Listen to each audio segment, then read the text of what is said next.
তাহলে কি ইসরায়েলের জন্য অপেক্ষা করছে পারমাণবিক হামলা? ইতিহাসে প্রথমবারের মতো ইসরায়েলি ভূখণ্ড লক্ষ্য করে হামলা চালিয়েছে ইরান।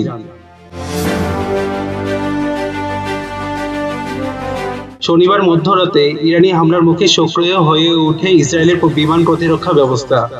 প্রচণ্ড বিস্ফোরণের শব্দে নিরাপদ আশ্রয়ে ছুটতে হয় ইসরায়েলের বাসিন্দাদের। মুহুর্মুহু আক্রমণ আর সেসব আক্রমণ প্রতিহত করা বা ইন্টারসেপশন এই সময়টাতে আলোর ঝলকানি রাতের আকাশকে আলোকিত করে তুলেছিল।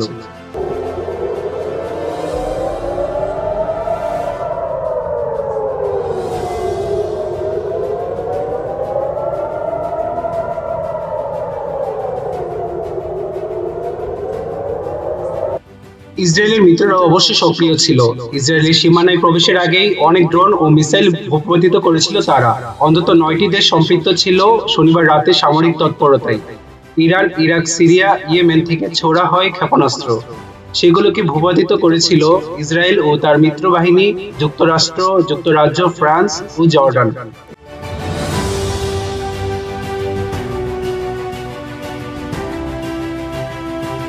এখন পর্যন্ত এই হামলা সম্পর্কে যা জানা যাচ্ছে তা তুলে ধরা হলো।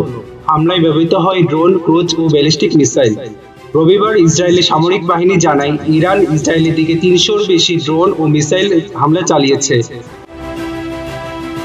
ইসরায়েলের সামরিক বাহিনীর মুখপাত্র রিয়ার এডমিরাল ড্যানিয়েল হ্যাগের একটি বিবৃতি টেলিভিশনে প্রচারিত হয়। তাতে বলা হয় আক্রমণে ১৭০টি ড্রোন ও ৩০টি ক্রুজ মিসাইল অন্তর্ভুক্ত ছিল। সেগুলোর কোনোটি ইসরায়েলি সীমানায় প্রবেশ করতে পারেনি। একইভাবে ১০০টি মিসাইল হামলা চালানো হয়, এর মধ্যে অল্প কিছু ইসরায়েল ভূখণ্ডে পৌঁছায়। ইরান থেকে ইসরায়েলের নিকটতম দূরত্ব ১০০০ কিলোমিটার বা ৬২০ মাইল। এই দূরত্ব পেরোতে ইরাক, সিরিয়া এবং লেবানন পাড়ি দিতে হয়। শনিবার রাতে ইরানের revolutionary guards core IRGC drone এবং মিসাইল হামলার কথা জানায়। ইরাকের নিরাপত্তা বাহিনীর সদস্যরা রয়টার্সকে তাদের আকাশসীমার উপর দিয়ে ইসরায়েলের অভিমুখে ক্ষেপণাস্ত্র উড়ে যেতে দেখা গেছে। আইআরজিসি তথ্য অনুযায়ী ড্রোন হামলায় প্রায় ১ ঘন্টার পর ব্যালিস্টিক মিসাইলের হামলা চালান তারা, যাতে ধীরগতির ড্রোন ও দ্রুতগতির ব্যালিস্টিক মিসাইল মোটামুটি কাছাকাছি সময়ে আঘাত হানে। যুক্তরাষ্ট্রের প্রতিরক্ষা বিভাগের এক বিবৃতিতে জানা যায়, ইরান, ইরাক, সিরিয়া ও ইয়েমেন থেকে ছোড়া কয়েক ডজন মিসাইল এবং ড্রোন ঠেকিয়ে দিয়েছে মার্কিন বাহিনী।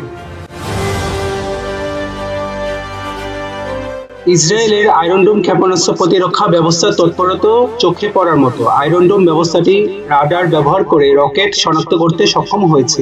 ৫টি ব্যালিস্টিক মিসাইল আকাশ প্রতিরক্ষা ব্যবস্থাকে ফাঁকি দিতে সমর্থ হয় এবং ইসরায়েলের মাটিতে গিয়ে পড়ে। কর্মকর্তাদের ধারণা, ইরানের মূল লক্ষ্য ছিল নোটাম সামরিক ঘাঁটি, যেখানে ইসরায়েলের F-37 যুদ্ধ বিমানগুলো অবস্থান করত। প্রতিবন্ধকতা পেরিয়ে আসা ৫টি মিসাইলের ৪টি এখানে হামলে পড়ে। প্রায় ৫ দশক অপেক্ষার পর ইসরায়েলি ভূখণ্ড আঘাত হানল ইরান, যা কিনা কল্পনার বাইরে ছিল ইসরায়েল ও তার মিত্রদের। এই আক্রমণে ভাসছে পুরো মুসলিম বিশ্বের জনগণ।